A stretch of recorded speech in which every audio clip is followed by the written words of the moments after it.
She lost her job for helping him, but he was an undercover billionaire who gave her love. She thought she was just doing her duty, helping a frightened man who stumbled into her hospital with no ID, no insurance, and a quiet desperation in his eyes. But that single choice cost her everything.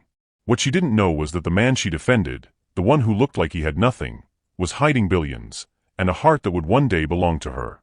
Before we continue as a family, I would love to welcome you back to your favorite storytelling corner, where we bring you heart-touching, emotional, and unforgettable tales. I am so happy you're here today because what I'm about to share with you will move your heart deeply. Please, watch until the very end so you don't miss a single twist of this powerful love story. Before we begin, tell me in the comments, where in the world are you watching from today? I'd love to know which part of this big, beautiful family you belong to. Sparkling heart, don't forget to hit that subscribe button so you never miss another wonderful story like this one. Now, let's get into today's story.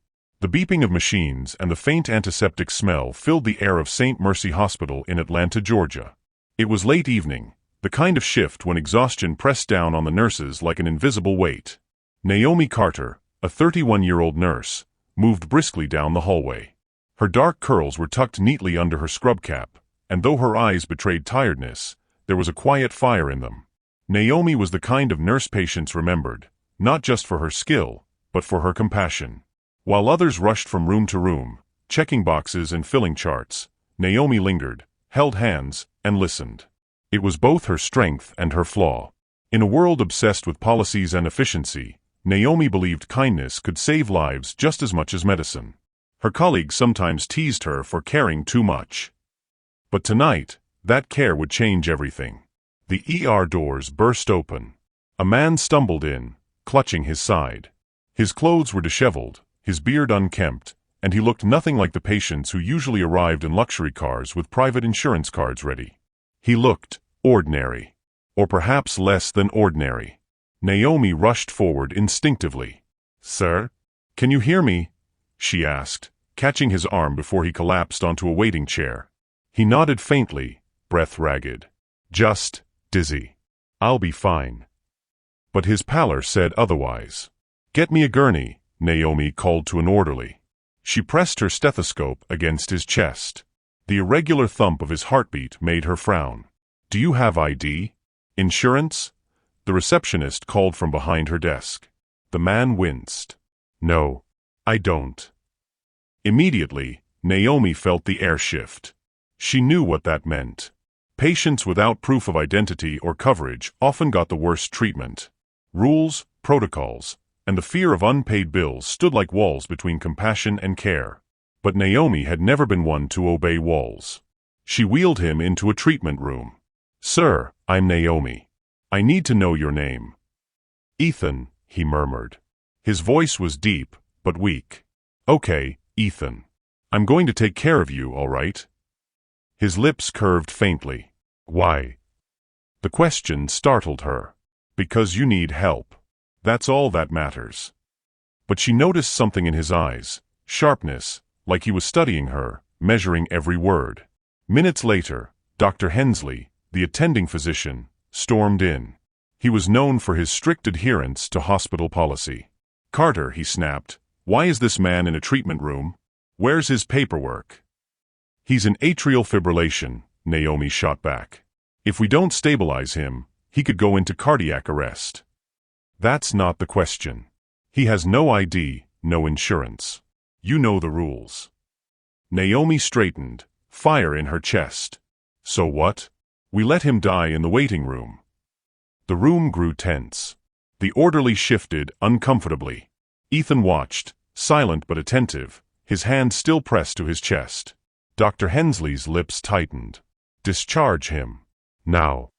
Naomi's pulse raced. Every instinct screamed at her, "Walk away, don't risk it, protect your job." But she couldn't. She reached for the 4 kit. "I won't abandon him."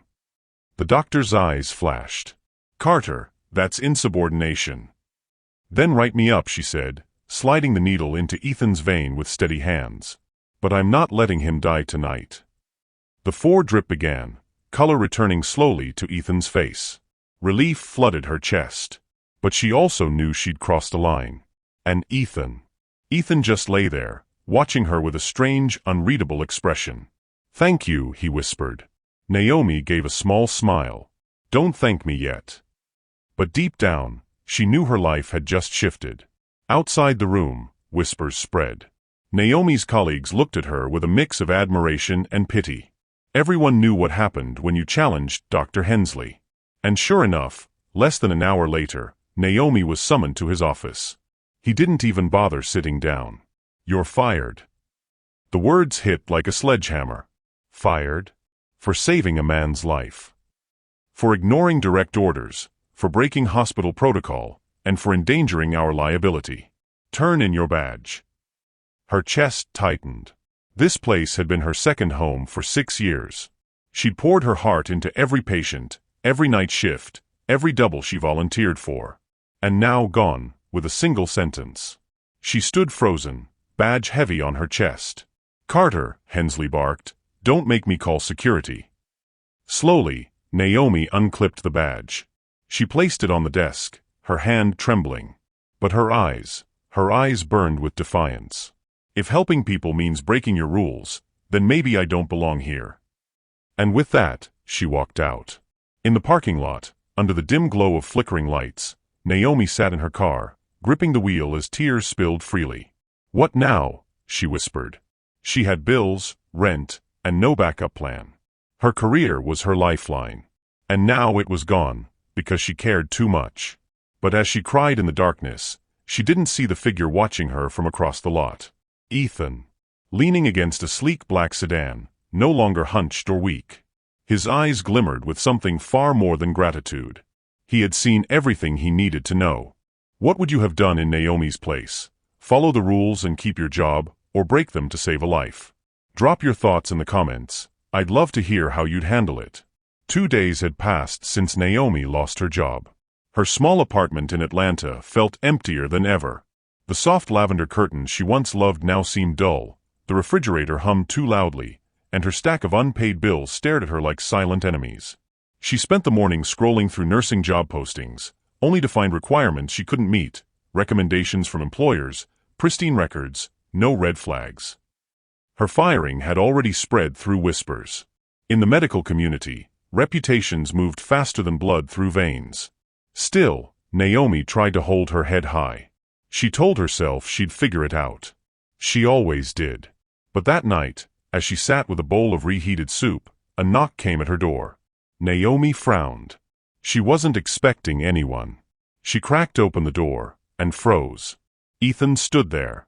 But he didn't look like the man who had stumbled into the ER, gone with the disheveled clothes and the pained expression. Instead, he wore a crisp charcoal suit, his beard neatly trimmed, his eyes sharp and steady. Naomi blinked. "Ethan?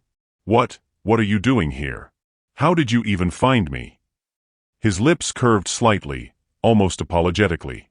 "I asked around. Nurses talk." "That's creepy," she muttered, her guard immediately up. "You shouldn't be here." "I know," he said softly, "but I had to see you." Naomi crossed her arms. "Why? So you can thank me? You already did." "No," Ethan said, his gaze locking onto hers. "Because I owe you more than thanks." She stared at him, uneasy. "You need to go." But before he moved, he reached into his jacket pocket and pulled out an envelope. He placed it gently on the small entryway table. "What's this?" "Compensation," he said. "For what you lost because of me." Naomi stiffened. "Money? You think you can buy off my career with cash?" Ethan's jaw tightened. "It's not like that." "Really? Because it sure looks like pity in a fancy envelope." Her voice cracked on the last words, the reality of her loss cutting deeper than she wanted him to see. She pushed the envelope back toward him. "Take it. I don't want your money." But Ethan didn't take it. He just looked at her, really looked at her. "You think I don't understand what it's like to lose something?" he asked quietly. Naomi scoffed. "You? In your tailored suit? Please." His eyes narrowed, but not in anger. In pain. "You don't know me, Naomi." "Exactly. Which is why this is weird. Goodbye, Ethan." She started to close the door. But then he said something that froze her hand on the knob. "You saved me, knowing it could destroy you. No one has ever done that for me before." The words hung in the air. Naomi turned back slowly, her chest tightening. His eyes weren't cold or arrogant, they were vulnerable.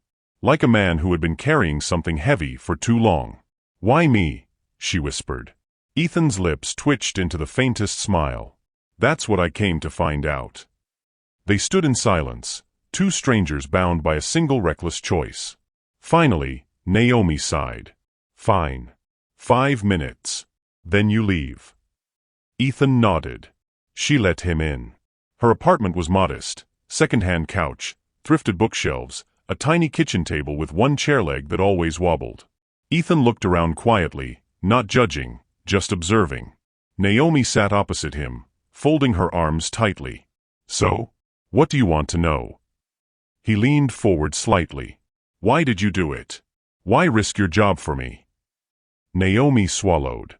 "Because you needed help. Isn't that reason enough?" "Most people wouldn't think so. Most people follow the rules. You didn't."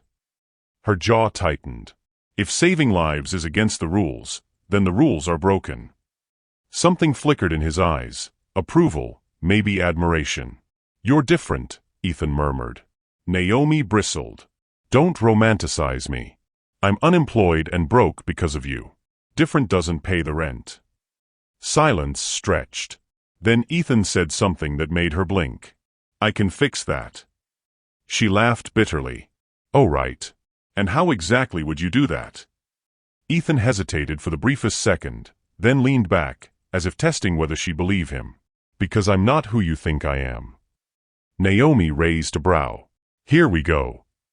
I wasn't lying about my name. But the rest. I wasn't some random drifter. I was there for a reason." She stared. "A reason? What kind of reason?" His voice lowered. "I was undercover." Naomi blinked. "Undercover? Like the FBI?" "Not law enforcement," he said. "I'm Ethan Ward, CEO of Ward Global Foundation." She froze. The name rang faintly familiar. She'd seen it on news headlines, charity drives, plaques in hospitals. Her jaw dropped. "You're kidding." Ethan shook his head. "I go undercover sometimes. I strip away the suits, the titles, the money, just to see how people treat me when I have nothing. Most fail. They look right past me. Or worse." Naomi sat in stunned silence, her brain scrambling. "And you," Ethan continued softly, "you were willing to lose everything for me." Her heart pounded. "So, you're telling me you're some billionaire philanthropist who plays dress-up to test people?" He winced slightly. "When you put it like that." Naomi shot up from her seat, pacing. "This is insane. You let me get fired for helping you. Do you even realize what you cost me?" Ethan's voice dropped, steady but remorseful. "I didn't let you. I was going to intervene. But you stood your ground. You made your choice with no promise of reward. And that told me more about you than anything else ever could." Naomi's chest tightened. She didn't know whether to scream at him or collapse. He stood slowly. "I'm sorry, Naomi. Truly. But I came here tonight for 2 reasons. First, to offer you a position at my foundation. A nursing director role. Full salary, benefits. A chance to keep helping people without the chains of protocol." Naomi's eyes widened. "You're serious?" "As serious as I've ever been." "And the second reason?" she asked, her voice barely a whisper. Ethan's gaze softened, almost unbearably so. "Because I haven't been able to stop thinking about you." The silence that followed was deafening. Naomi's pulse raced, her breath caught somewhere between anger and something else she didn't want to name. She shook her head. "This is too much. Too fast. You're insane." "Maybe," Ethan admitted. "But so are you, for risking everything for a stranger. Maybe that's why I can't walk away." Naomi backed up, pressing her hand against the counter. Her world felt tilted, her safe walls cracking. And yet, beneath the storm of disbelief, a flicker of something warm burned inside her chest. If you were in Naomi's shoes, would you accept Ethan's offer, Take the job and step into his world, or push him away for turning your life upside down. Comment below. I'd love to hear your take. Naomi didn't sleep that night. She sat awake on her couch, staring at the envelope Ethan had left behind. She hadn't touched it, but the sight of it was like a heartbeat in the room, loud, persistent, impossible to ignore. Her mind kept replaying everything he had said. Billionaire. Undercover. Philanthropist. It sounded like the plot of some romance novel, not her real life. And yet, she had seen the truth in his eyes. Ethan Ward wasn't lying. The question was, what was she supposed to do about it? By morning, Naomi resolved to carry on with her job search. Fantasy men in suits didn't solve real problems. Rent was still due. She put on her blazer, gathered her resume, and drove into the city for a walk-in interview at a small clinic. The interview lasted 10 minutes. The manager smiled tightly. "Your qualifications are excellent, Ms. Carter, but I see you were terminated from St. Mercy. We're a small operation. We can't risk hiring someone with insubordination on their record." Naomi's throat tightened. "With respect, I wasn't insubordinate.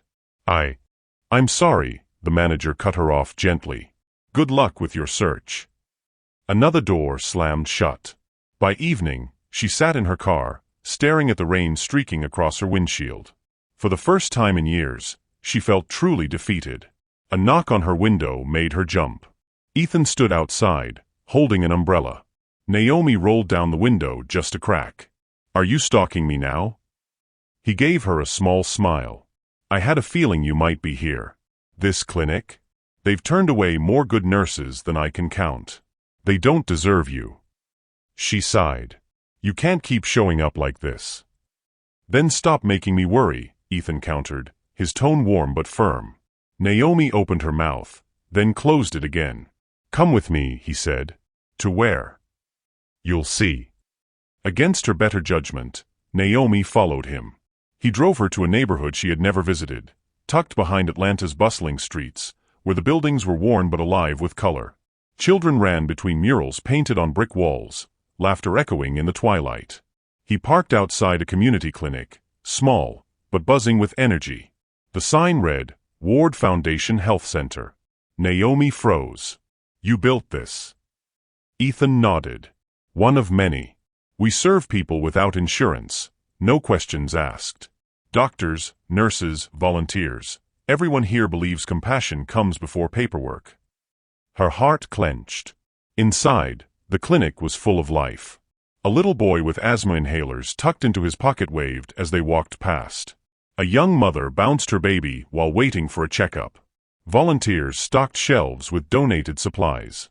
And then, Naomi saw something that made her throat tighten.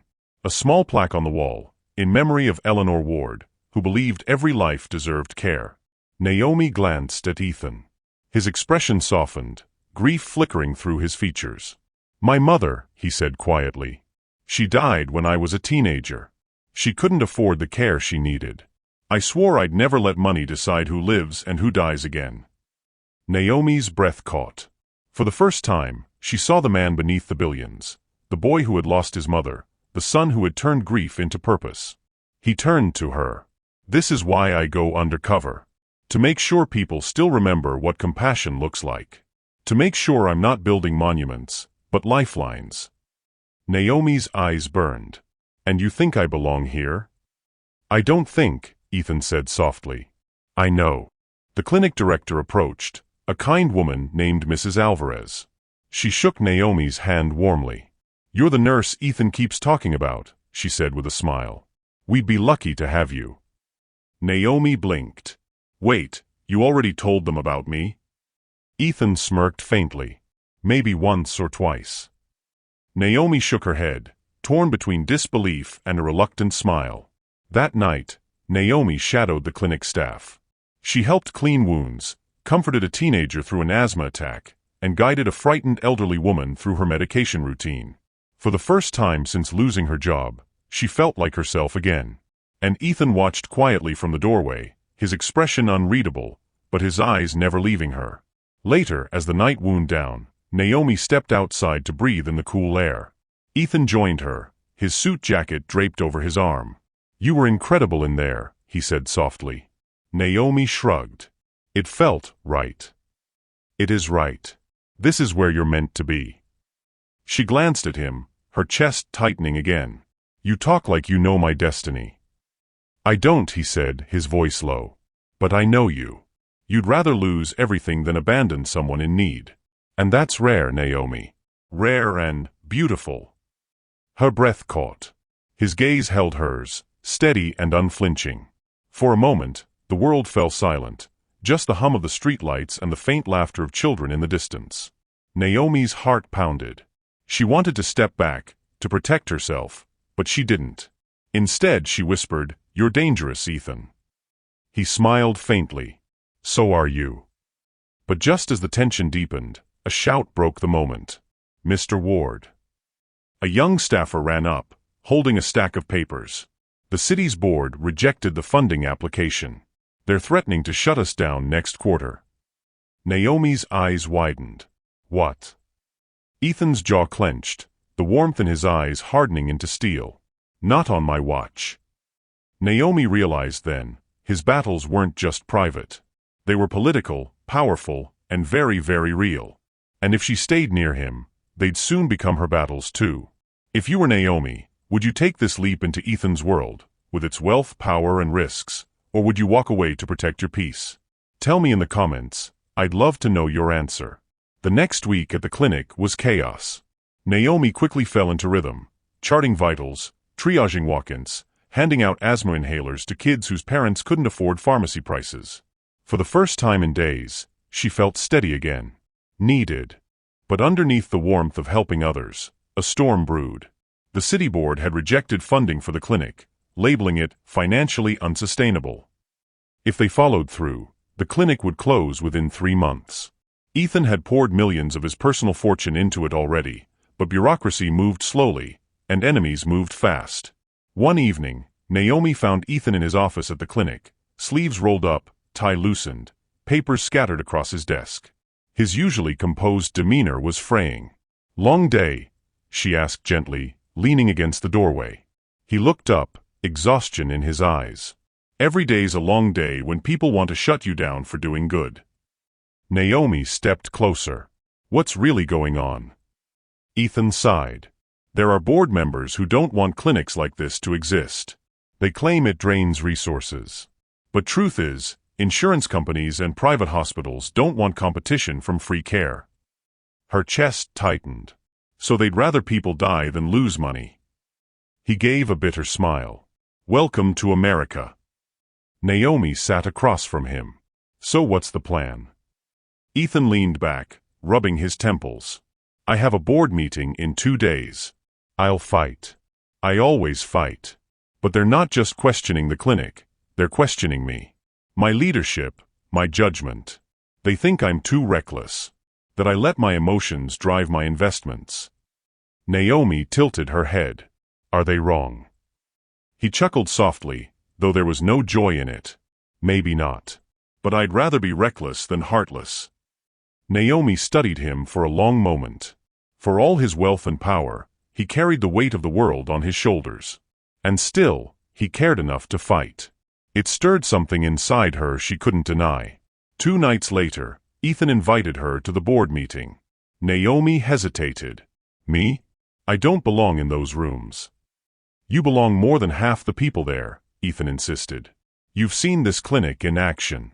You've seen what real compassion looks like. They need to hear it from you, not from me in a suit. Naomi's pulse quickened. Speaking to a room full of billionaires and executives was the last thing she wanted.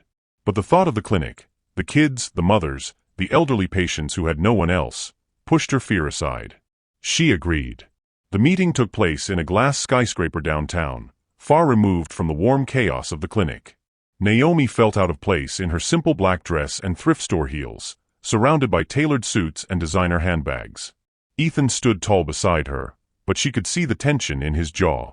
The meeting began. Board members droned on about numbers, sustainability, liability. Naomi felt her blood boil as they reduced lives to columns on a spreadsheet.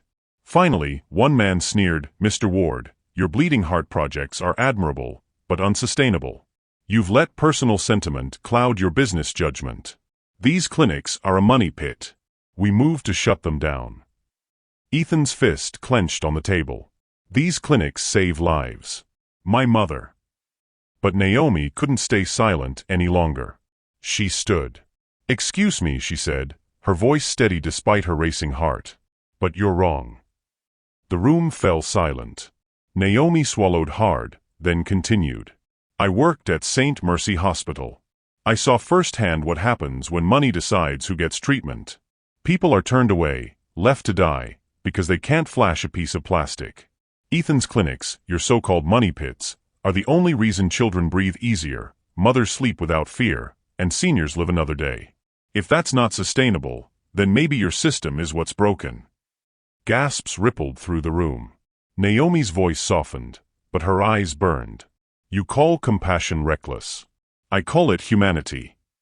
Ethan stared at her, something raw and powerful in his gaze. For a moment, the boardroom was silent. Then murmurs began. Some looked chastened, others annoyed. But the tide had shifted. Naomi could feel it. Finally, the chairwoman spoke. We'll table the decision. For now. The meeting adjourned. As the board members filed out, Ethan turned to Naomi, his expression unreadable. Where did that come from? He asked softly. Naomi shrugged, heat still in her chest. Somebody had to say it. Ethan stepped closer, his eyes locked on hers. You don't just save lives, Naomi. You change them. Her breath caught. And before she could think, Ethan leaned down, pressing his lips gently against hers. It wasn't a fiery kiss. It wasn't rushed or hungry. It was soft, reverent, like a man who had been waiting his whole life for the right moment. Naomi froze at first, shock running through her. Then her eyes fluttered shut, and she melted into it, her hands trembling as they brushed against his chest. When they finally pulled apart, her heart raced so fast she thought it might burst. That was, she whispered. Long overdue, Ethan finished. Naomi's lips curved faintly, but her mind raced. This man had turned her life upside down.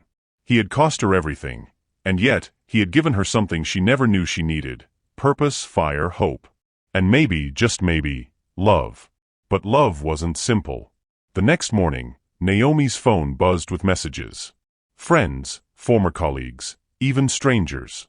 Somehow, photos of her at the board meeting had surfaced online. Headlines blared. Mystery woman speaks out at Ward Foundation meeting. Is Ethan Ward's nurse the reason behind his reckless spending? Naomi's stomach dropped. She realized then, the closer she stood to Ethan, the more her life would be scrutinized. And she wasn't sure if she was ready for that. Naomi sat at her kitchen table, scrolling through the endless stream of headlines. Some called her a hero. Others painted her as Ethan Ward's reckless girlfriend, who had no business speaking at a board meeting. Her stomach knotted. She'd never asked for this spotlight. And yet, when she closed her eyes, she remembered the faces at the clinic. The little boy clutching his inhaler. The elderly woman thanking her for sitting with her. The young mother whispering, God bless you. Those moments mattered more than headlines. But she couldn't deny it. Being with Ethan meant being seen. Not just by him, but by the whole world. The next evening, Ethan knocked on her door again. Naomi opened it slowly, exhaustion written across her face. You saw the news? She asked. He nodded, his jaw tight. Ignore it. Easy for you to say. You've lived in this spotlight your whole life. Me? I didn't sign up for this. Ethan stepped closer. You signed up to save lives. That's all. And Naomi, the world needs to see that. They need to see you. Her chest tightened. And what if I don't want the world? What if I just want peace? Ethan's voice softened, breaking through her walls. Then I'll give you peace. I don't care about headlines. I care about you. Naomi's breath caught. He wasn't Ethan the billionaire, or Ethan the CEO. He was just a man standing in her doorway, choosing her. The board's decision came a week later. Against all odds, the clinics were approved for continued funding. Naomi's fiery defense had struck a chord. Public pressure mounted, and the board caved under the weight of compassion that could no longer be ignored. The news made waves. Journalists spun it as the nurse who changed the board's mind. Naomi shook her head in disbelief. But Ethan only smiled. "You gave them something numbers never could," he said. "You gave them a heartbeat." At the clinic, celebrations broke out. Staff hugged, children laughed, and patients brought small gifts of gratitude: cookies, flowers, even hand-drawn thank you cards. Naomi stood in the center, overwhelmed. Mrs. Alvarez clasped her hands. "Mija, you were meant for this place. For these people." Naomi's eyes glistened. For the first time since losing her job, she realized she hadn't lost everything. She'd gained something new. Something bigger. Later that night, Ethan invited Naomi up to the rooftop of the clinic. The city lights stretched around them, glowing against the velvet sky. Naomi hugged her cardigan close, shivering slightly. Ethan draped his suit jacket over her shoulders. "I have something to ask you," he said. Her heart skipped. "If this is about another job offer." He chuckled softly. "Not a job." He reached into his pocket and pulled out a small velvet box. Naomi gasped. Ethan opened it, revealing a delicate ring that shimmered under the city lights. "Naomi Carter," he said, his voice steady but thick with emotion. "When you saved me that night, you didn't just save my life. You changed it. You reminded me why I fight, why I care, why I can't give up. And somewhere along the way, you stole my heart. I don't want to do any of this without you. Will you marry me?" Naomi's eyes filled with tears. Her mind flashed through everything: the night she lost her job, the endless rejection, the first time she saw Ethan weak and vulnerable, the children in the clinic, the kiss in the boardroom. She laughed through her tears, shaking her head. "You're insane." Ethan smiled softly. "Probably. But I'm your kind of insane." Naomi's breath trembled. "Yes." Ethan slipped the ring onto her finger, and the world seemed to stop. He pulled her into his arms, holding her as though she was the only thing keeping him grounded. Their kiss this time was deeper, stronger, no hesitation, no fear. It was a promise. Months later, Naomi stood in the clinic's new wing, sunlight pouring through the windows. She wore her new badge proudly: Naomi Carter, Director of Nursing. Children ran through the hallways, mothers whispered prayers of gratitude, and the staff looked to her with respect. Ethan watched from the doorway, pride written across his face. "You did this," she whispered to him. "No," he said. "We did this." Naomi smiled. For the first time in a long time, her life didn't feel broken. It felt whole. She had lost her job. She had risked everything. But in the end, she had found more than she ever imagined: purpose, family, and a love that saw her not as a savior or a scandal, but as the woman who changed everything. Do you believe love can grow from sacrifice?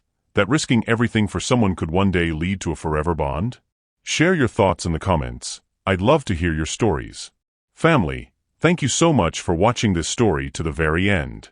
Naomi and Ethan's journey reminds us that sometimes the hardest losses can lead us to the greatest gains.